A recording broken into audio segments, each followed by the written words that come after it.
안녕 친구들, 제 이름은 한유진입니다. 저는 수십 년 동안 여성의 몸과 마음을 들여다보는 일을 해왔습니다. 진료실에서 마주하는 여성들은 대개 말없이 앉아 조용한 표정을 짓습니다. 손끝의 미세한 떨림, 눈빛 속 스치는 감정들, 입 밖으로 나오지 않은 이야기가 몸짓으로 먼저 말을 겁니다. 여성들이 처음 입을 열 때 대부분 이렇게 말하곤 합니다. 그런 감정은 이제 없어요. 혹은 전 그런 걸 더는 바라지 않아요. 그 말들은 단정처럼 들리지만 사실은 너무 오래 침묵해온 감정이 만든 두꺼운 껍질에 불과합니다. 그 껍질을 조심스럽게 들추면 그 아래엔 아주 작지만 살아있는 감각이 고스란히 남아 있습니다. 어떤 분은 이렇게 말합니다. 근데 이상하게 한 부위가 되게 민감해요. 저는 그 이상하게라는 표현을 절대 흘려듣지 않습니다. 여성의 몸은 단순히 기능의 집합이 아니라 기억과 감정, 침묵 속에서 형성된 감각의 지도입니다. 말로 표현되지 않아도 몸은 조용히 자신만의 언어로 반응합니다. 어떤 여성은 샤워 도중 무심코 스친 손끝에서 예기치 않은 반응을 경험했다고 말합니다. 또 어떤 이들은 손목에 스친 머리카락 하나에도 숨이 멎는 듯한 감정을 느꼈다고 고백합니다. 타인을 위한 몸이 아닌 자기 자신에게 나는 아직 살아있다고 전하는 몸은 놀랍도록 조용하면서도 섬세하게 반응합니다. 많은 이들이 관계가 멈추면 감각도 사라진다고 믿지만 실은 그 순간부터 비로소 본연의 감각이 깨어나기 시작합니다. 저는 그 감각을 돌아온 감각이라 부릅니다. 그것은 누군가를 위한 것이 아니라 오직 자기 자신을 위한 살아있는 증거입니다. 그 감각은 누군가를 위한 반응이 아니라 오직 나를 위한 존재의 확인입니다. 특히 유방이나 예민한 부위 주변에서 그런 감정이 도드라지게 나타나는 경우가 많습니다. 어떤 여성은 이렇게 말했습니다. 관계 중에는 아무 느낌도 없었는데 샤워 도중 제 손이 가슴을 스쳤을 때 너무 놀랐어요. 그녀가 받은 충격은 단순한 신체 접촉 때문이 아니라 자신의 손길에 자신의 몸이 반응했다는 사실 때문이었습니다. 저는 조용히 고개를 끄덕였습니다.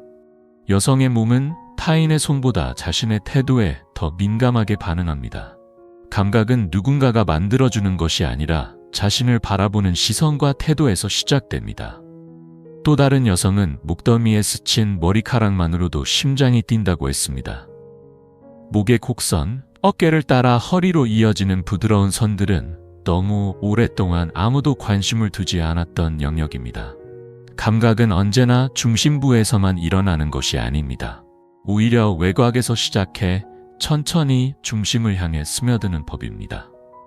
누군가가 아닌 나 자신이 그 부위를 다시 느끼는 순간, 몸은 마치 오래 접어두었던 지도를 다시 펼치듯 살아나기 시작합니다. 저는 종종 환자들에게 거울을 건네며 권합니다.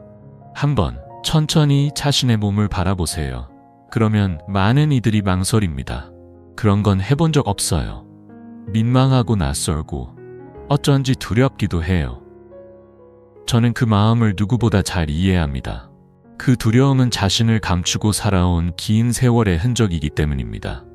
하지만 용기를 내어 거울을 든 여성은 단 한 사람도 그 이전으로 돌아간 적이 없습니다. 누군가는 눈물을 흘렸고 누군가는 숨을 고르며 말했습니다. 이게 나였네요. 저는 그 순간을 감각의 시작이라고 부릅니다. 몸은 시간이 지나며 조금씩 달라지지만 감각은 오히려 더 깊어지고 섬세해지는 법입니다. 피부는 얇아지고 움직임은 느려지지만 감각은 사라지지 않고 오히려 새로운 방식으로 깨어납니다. 허벅지 안쪽, 등 아래 곡선, 손등과 손목 사, 엉덩이 주변처럼 평생 동안 한 번도 주목받지 못한 부분들이 조용히 반응하기 시작합니다. 저는 진료실에서 아주 부드럽게 묻습니다. 요즘 어디에서 가장 반응을 느끼시나요? 이 질문은 단순한 의학적인 접근이 아니라 자신의 몸을 다시 느끼고 인식하는 작은 시작점이 됩니다. 어떤 분은 손끝이라고 말하고 또 어떤 분은 귀밑이라고 답합니다. 어떤 분은 이렇게 이야기합니다. 어디가 딱 그런 건 아닌데 누군가가 나를 천천히 바라볼 때 가슴이 두근거려요. 저는 그 표현이 가장 솔직하고 진실하다고 느낍니다. 감각은 단순히 피부에 머무는 것이 아니라 마음과 감정을 타고 되살아나기 때문입니다. 관계를 하지 않아도 감각은 여전히 남아 있습니다. 그 사실은 어떤 여성들에게는 위로가 되지만 또 다른 이들에게는 혼란이 되기도 합니다. 나는 그런 걸 원하지 않는데 몸이 반응해요. 그렇게 말끝을 흐리지만 저는 그 의미를 압니다. 감각은 반드시 어떤 특정한 목적이나 행동과 연결되어야 하는 것이 아닙니다. 그것은 내가 내 몸을 어떻게 받아들이고 있는지를 보여주는 신호일 뿐입니다. 많은 여성들이 그 감각을 부끄러워합니다. 제가 이상한 걸까요? 라고 조심스럽게 묻기도 합니다. 저는 확고하게 고개를 젓고 말합니다. 전혀 아닙니다. 오히려 그건 몸이 여전히 살아있다는 건강한 신호입니다. 그 감각은 대부분 아주 일상적인 접촉에서 피어나기도 합니다. 부부 사이에 특별한 스킨십이 없어도 옷깃이 살짝 스치거나 손이 무심코 닿는 순간에도 몸은 반응합니다. 등을 스쳐 지나간 누군가의 손길이 아무렇지 않게 느껴졌지만 그날따라 마음 한편이 따스해졌다는 이야기를 들으면 저도 모르게 숨을 멈추게 됩니다.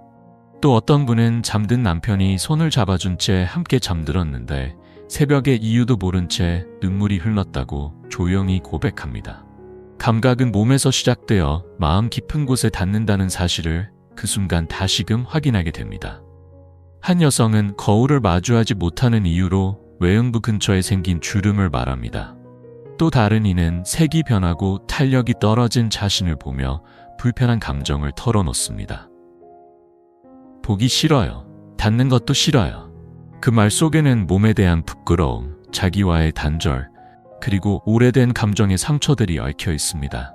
이럴 때 저는 조심스럽게 설명합니다. 많은 분들이 외음부라고 하면 작은 피부 한 조각만을 떠올리지만 사실은 눈에 보이지 않는 부분까지 감각 신경이 넓게 퍼져 있다는 것을요. 내부로는 Y자 형태로 확장되어 있고 대음순에서 질입구, 요도 주변까지 섬세하게 연결돼 있어요. 여전히 감각은 살아있고 충분히 반응할 수 있다는 말에 많은 분들이 놀라며 눈을 크게 뜹니다. 우리가 살아온 삶 속에서 누구도 그 사실을 알려주지 않았기 때문입니다. 여성의 몸은 생각보다 훨씬 더 넓고 정교하며 무엇보다 살아있는 존재입니다. 진료실 한쪽엔 작은 카드가 놓여 있습니다.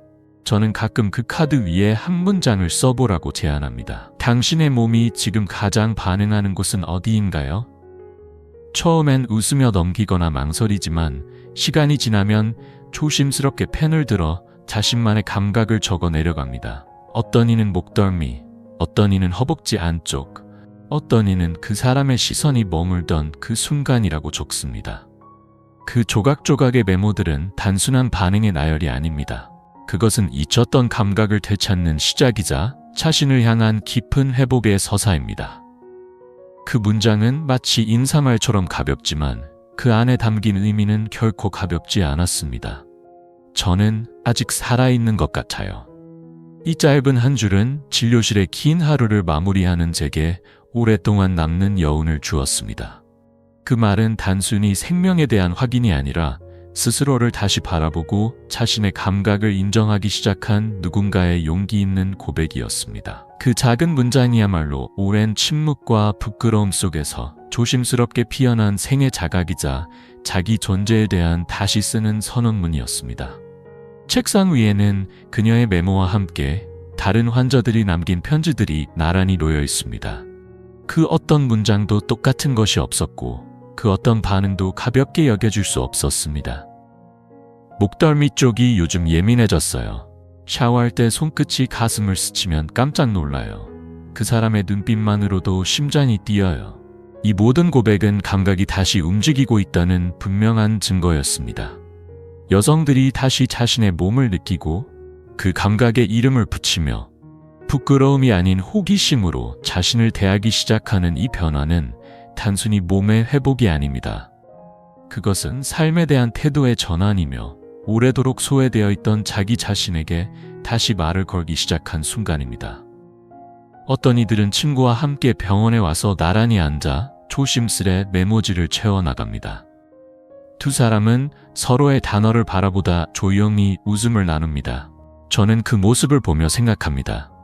감각은 언어가 되고 언어는 관계가 되며 관계는 다시 삶의 온도를 바꾼다고. 감각은 나이와 함께 사라지지 않습니다. 오히려 세월을 통과하며 더욱 정교해지고 섬세해집니다. 젊을 때는 몰랐던 감정의 진동, 손끝에 머무는 공기의 밀도, 스치는 시선의 여운이 어느 날부터 깊게 다가오기 시작합니다. 누군가는 이렇게 말했습니다. 이제야 제가 진짜로 뭘 원하는지 알겠어요. 예전엔 그저 반응했지만 지금은 그 느낌을 온전히 느끼고 싶어요. 저는 그 말이야말로 감각의 본질을 가장 정확하게 설명한다고 생각합니다. 반응이 아닌 감각, 수치심이 아닌 존중, 침묵이 아닌 언어, 그리고 무엇보다 지금의 나도 괜찮다는 자기 자신에 대한 온화한 허락. 감각은 그렇게 다시 깨어납니다. 거울 앞에서, 샤워 중 스친 손끝에서, 잠들기 전 누군가의 따뜻한 눈빛에서, 혹은 한참 후에야 다시 마주한 나 자신의 몸에서. 늦은 오후, 진료실 커튼 사이로 노란 햇살이 천천히 들어옵니다. 하루 종일 쌓인 진료 기록과 메모들을 정리하다 문득 다시 그 문장을 떠올립니다. 저는 아직 살아있는 것 같아요. 그 한 문장이 오늘 하루의 모든 이야기를 정리해주는 듯합니다. 살아있다는 것, 느낄 수 있다는 것, 그리고 그 느낌이 이제는 두렵지 않다는 것. 그것이야말로 여성의 몸과 감정이 다시 삶의 중심에 서게 되는 시작점 아닐까요? 이 조용하지만 깊은 깨달음은 우리 모두에게 필요한 이야기일지도 모릅니다. 나의 존재는 이 조용한 공간 안에서 고요하게 호흡합니다. 어쩌면 아무 말 없이 앉아있는 그 순간에도 나를 나답게 만들어주는 것은 감각의 흔적입니다. 감각은 단순히 육체적인 반응을 의미하지 않습니다. 그것은 나를 대하는 태도이자 내가 나를 얼마나 섬세하게 바라보는지를 보여주는 거울입니다. 기술로 익혀주는 것도 누군가에게 배워야 하는 것도 아닙니다. 감각은 늘 내 안에 있었고 다만 너무 오랫동안 말하지 않았을 뿐입니다. 그 감각을 다시 깨워주려면 무엇보다 따뜻한 시간이 필요합니다. 누군가의 재촉도 아니고 성과를 위한 훈련도 아닌 조용히 스스로를 느낄 수 있는 시간. 마음이 편안하고 아무것도 강요받지 않는 그 여백 속에서 우리는 비로소 나라는 존재의 결을 천천히 알아갑니다. 그리고 그 순간 나이라는 사람은 다시 살아나기 시작합니다. 주름진 피부도 느려진 리듬도 더 이상 부끄러운 것이 아니라 삶을 오랫동안 살아낸 증거로 존중받게 됩니다. 이제 그녀들의 감각은 더 이상 잠들어 있지 않습니다. 말하지 않았을 뿐 충분히 깨어 있었고 이제는 조심스럽게 말할 준비를 하고 있습니다. 그 소리는 크지 않지만 단단하고 그 움직임은 작지만 오래갑니다. 그리고 바로 그런 순간들을 함께 나눌 수 있다는 사실이 제가 이 공간에서 일하는 이유이기도 합니다. 오늘 이 영상을 통해 당신의 마음 한켠에 조용한 쉼표 하나가 놓였다면 그걸로 저는 충분히 행복합니다. 이 짧은 시간 동안 당신이 잠시 멈춰서서 스스로에게 한 번 더 귀 기울일 수 있었다면 그것이야말로 가장 소중한 변화의 시작입니다. 우리는 누구보다 자신에게 따뜻할 수 있어야 하고 그 따뜻함은 다시 세상과의 관계 속에서도 퍼져나갑니다. 다음 영상에서는 더욱 깊고 다정한 이야기를 준비해 다시 찾아뵙겠습니다. 삶이란 이렇게 작은 감각들을 모아 하나의 따뜻한 기억을 만들어가는 과정이 아닐까요? 오늘 함께 해주셔서 진심으로 감사합니다. 혹시 이 영상이 마음에 드셨다면 좋아요와 구독 버튼을 눌러주세요. 작은 응원의 표시가 더 많은 사람들에게 이 따뜻한 이야기가 닿을 수 있도록 도와줍니다. 그리고 알림 설정도 함께 해두시면 다음 이야기가 시작될 때 가장 먼저 함께 하실 수 있습니다. 지금 영상의 좌우에 떠있는 추천 콘텐츠를 클릭하시면 당신을 위한 또 다른 깊은 이야기를 들으실 수 있습니다. 그곳에서도 우리는 조용히 그러나 깊이 연결되어 있을 것입니다. 다시 만날 때까지 당신의 오늘이 당신 스스로에게 가장 다정한 하루이길 바랍니다.